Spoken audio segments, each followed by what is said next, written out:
Oi, eu sou a Aninha, sejam bem-vindos de volta a Chega de Ler. E hoje vamos falar de reality show. Calma, no BBB, ninguém quer falar disso. Mas a gente vai falar de A Estratégia do Charme. Primeiro, um resumo do livro. A gente conhece o Charlie, o Winshaw, que tá indo para um reality de namoro para ele recuperar a imagem que as pessoas veem dele de uma pessoa normal. Lá ele acaba conhecendo o Dev Deshpande, que é o produtor do reality show, e lá eles se apaixonam. Olha só. Mas antes, só não se esqueçam, se vocês gostarem do vídeo, deem um like nele, se inscrevam no canal para terem mais conteúdos como esse, ou sobre livros no geral, e se vocês puderem, quiserem, me seguir nas minhas redes sociais, elas vão aparecer aqui na tela, meu Twitter, meu Goodreads. E é isso, eu espero que vocês gostem do vídeo. Vai ter spoiler, então se você não quiser spoiler desse livro, não veja o vídeo. Ou veja no silencioso, no mute, porque aí conta viu, mas cuidado. Como falar desse livro, né? Eu acho que a primeira coisa que chama atenção é que a escrita claramente vai evoluindo ao longo dela, porque no começo tinha umas frases muito estranhas, aí mais pro final até tinha umas frases bonitinhas. Você ia lendo e ficava, fofo, legal. Então eu acho bem interessante essa evolução que tem, e eu queria apontar ela aqui, que é a primeira coisa que me chamou muita atenção. Inclusive eu quase larguei esse livro por causa de algumas escritas estranhas. Dá pra gostar dos personagens, sei lá. Por algum motivo eu me apeguei muito mais na Jules e na Andy do que nos personagens principais mesmo, mas beleza, acontece. Lá pras tantas, o Charlie acaba se descobrindo assexual, e é de uma forma bem mais leve, mas beleza. Eles focam em alguns outros aspectos da vida dele, não sobre a sexualidade. Inclusive, depois a gente acaba descobrindo que a Skyler também é esse, e passa bem por cima, né, mas acontece.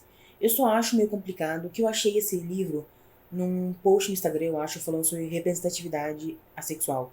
E eu acho meio complicado você vender esse livro dessa forma, sendo que ele aborda o tema de uma forma tão... não leve, que eu quero dizer de uma forma de boa, mas leve de uma forma leviana, que você só passa por cima e acabou. Eu acho que seria mais interessante, mais produtivo pro marketing desse livro mesmo, falar que, por exemplo, o personagem se descobre, mas não é, né, não é sobre um tema, não é sobre representatividade, eu não sei se faz sentido o que eu tô falando, mas é sobre ter o personagem que tá ali, e ele é esse. Não vai discutir esses temas, vai discutir outros. Então, eu acho que valeria mais a pena, porque meio que você tá enganando o público falando como se tivesse uma discussão mais aprofundada disso quando não tem.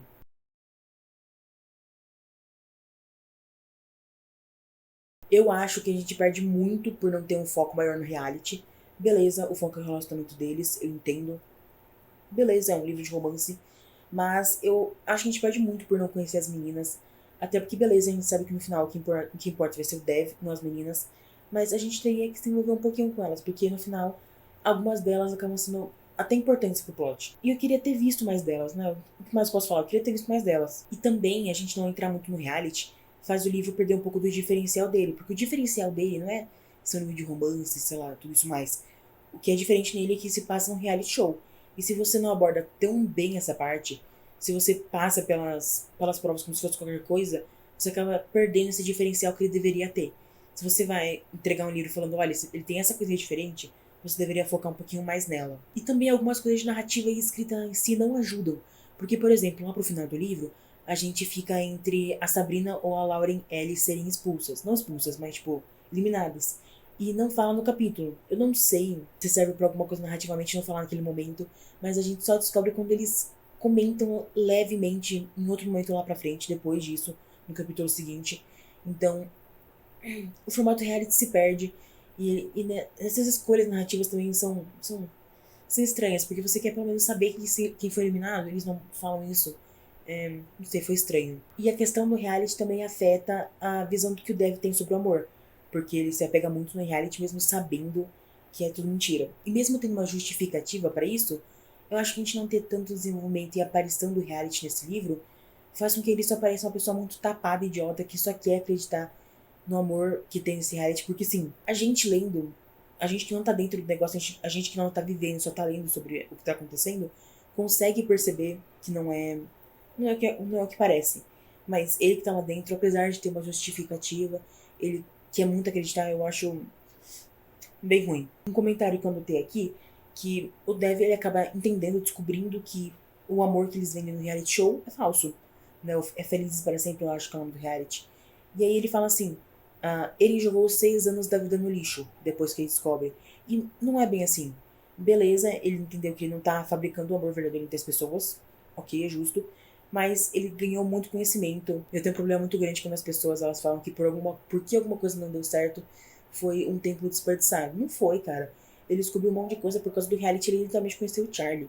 Como é que você fala uma coisa dessas quando você descobriu o seu amor no reality? E mesmo assim, mesmo se não tivesse descoberto, não sei a palavra, ele ainda tá envolvido num reality show, ele conseguiu conhecer pessoas. No meio audiovisual isso é muito importante. Então, de qualquer forma, eu acho muito, sei lá, o cara tem quase 30 anos. Ele não devia mais ter essa visão, sabe? Que, tipo, porque ele descobriu que o amor não é realidade nesse reality. Ele perdeu 6 anos da vida dele, sabe? É bobo e me irrita muito porque eu fico triste, já falei. Não é assim, me deixa um pouquinho frustrada as pessoas que acham que porque alguma coisa não deu certo, todo o tempo que levou dela não valeu a pena. O final e a demissão da Maureen, no final, olha só, pra mim ficou muito forçado. Além de muito apressado. Porque no momento em que começa esse plot, já vai papum, já termina. Eu acho que já devia ter pincelado sobre o livro inteiro, na extensão dele inteira, sobre esse pensamento, tanto incômodo com ela, quanto a questão de querer fazer o processo. Eles deviam ter começado a falar sobre isso antes, e não no final, porque aí ficou muito apressado, parecia que queriam focar mais no romance antes, e aí depois falar sobre coisas importantes, mais importantes. E com mais importantes eu quero dizer porque tava fazendo mal pros outros, tá? Não é porque romance não seja importante. Além disso, é muito idealista, né? Porque, convenhamos, a galera grandona que tá lá em cima, os chefes dos chefes dessas coisas, seriam super fã de ir contra a base, a fanbase, só pra deixar a coisa mais diverso? Não, né? Eles provavelmente seriam uma cópia ou até pior do que a Maureen. No máximo, eles aceitariam essa mudança porque traria mais dinheiro. E, inclusive, eu acho que seria muito mais interessante você colocar essa justificativa no livro, falando que, eles não eram a favor, mas quando a gente analisou porcentagens, todas aquelas coisas, eles perceberam que ia trazer mais renda, então eles aceitaram. Eu gostaria muito mais dessa justificativa, porque traria uma coisa mais realista pro livro, que já tem umas partes mais realistas, então eu acho que seria bem interessante. E o final continuaria sendo igual, sabe? Não seria. Não sei, eu acho que foi muito conto de fadas essa parte. E seria um pouquinho mais pé no chão se fossem desse caminho que eu sugeri agora. A Angie e a Daphne não são um casal. Me lacraram, né? Porque né, duas mulheres podem ser amigas. Mas, ai, mano, era tão fofinho. Ai, que ódio, cara. Ai. Pô, cara, tem até aquele momento que eu não lembro direito. Mas aquela menina que era super babaca, tadinha. Que ela falou que a Andy queria, na verdade, tirar a Daphne pra lançar alguma coisa assim. Aí a Daphne fica vermelha. Por que que teve esse momento se você não ia tirar nada disso, gente? Por quê? Era só pra mostrar que ela era babaca? Não, podia mostrar ela juntas. Seria um casal tão fofo, seria tão bom, me apeguei nelas. E ainda pior, a Daphne nem tinha um crush na Andy. Não faz sentido. Pô, eu tava esperando, eu tava lendo, beleza, o romance do Dev, do Charlie, beleza, legal. Só que eu tava esperando pra falar que as duas estavam juntas, ou que pelo menos a Daphne tinha um crush. Mas não, eu sinto que essa é a minha reclamação mais injusta sobre esse livro. Mas foi a coisa que mais me pegou, porque eu fiquei o livro inteiro esperando elas ficarem juntas. Aí chega no final, elas não ficam juntas. A Daphne nem sequer sentia nada por ela. A Andy também nem sequer sentia nada por ela. Então eu fiquei triste, fiquei mal. Uma coisa que eu não notei no roteiro é que eles usam pronome neutro no momento. Eu li em português e realmente usam pronome neutro, eles não traduziram errado, achei muito legal. Então, apesar de eu ficar triste com uma coisa, eu gostaria de botar esse ponto muito positivo aqui. Não pro livro em si, mas tipo pra tradução, que não ocultaram essa parte. Eu não sei, eu acho que a gente pode ter uma esperança pro futuro. Não sei, eu acho que eu tô sendo um pouquinho dramática. Mas eu gostei muito de ter essa parte. E aí a gente também vai pra um último ponto aqui, que é o Dev e a descendência dele. E aqui eu preciso apontar que não é um ponto meu. É uma pessoa no Goodreads, que eu fui ler a review dela, não sei porquê. E eu achei interessante e queria trazer aqui pra vocês pra gente não discutir, porque eu não sou a melhor pessoa pra discutir isso.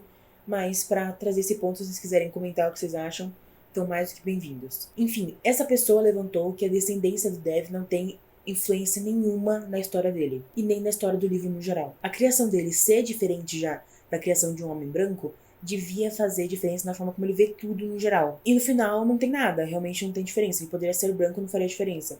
E aí a pessoa levantou que provavelmente a autora colocou dessa forma para falar que tem representatividade, mas sem realmente pensar no que essa representatividade traria de diferente para a narrativa. Eu não tenho uma opinião formada sobre isso, realmente eu peguei essa parte no Goodreads porque eu achei bem interessante, mas eu queria trazer aqui para vocês. E aí estejam livres para comentar nos comentários. E é isso, eu acabei dando 3.2 estrelas para ele no Goodreads. Eu acho que é um livro bom, se você desligar o cérebro e não pensar em algumas falhinhas E principalmente na parte que a gente perde por não ter muito do reality, você vai curtir muito. Porque apesar de tudo, eu curti muito. É só que eu pesou muito não focar no reality. A Andy e a Daphne ficarem juntas. Mas pesou muito algumas coisas, então eu acabei tirando bastante nota. Mas é realmente bem gostoso de ler. Principalmente depois que a escrita melhora. E se você ficou até aqui, eu imagino que seja porque você gostou. Então, por favor, dê like no vídeo. Eu sei que eu já falei no começo, mas pra lembrar. Dêem like no vídeo, se inscrevam no canal, por favor, me ajuda muito. Minhas redes sociais, para vocês comentarem comigo sobre esse livro ou sobre qualquer outra coisa, vão aparecer aqui. Meu Twitter, meu Goodreads, eu vou sempre no Twitter, eu tuito muito, mas estou sempre por lá. Vocês também podem comentar o que vocês acharam, comentar qualquer coisa mesmo. Compartilhar com seus amigos que pode ser que gostem da estratégia do charme. E por hoje é só. Tchau!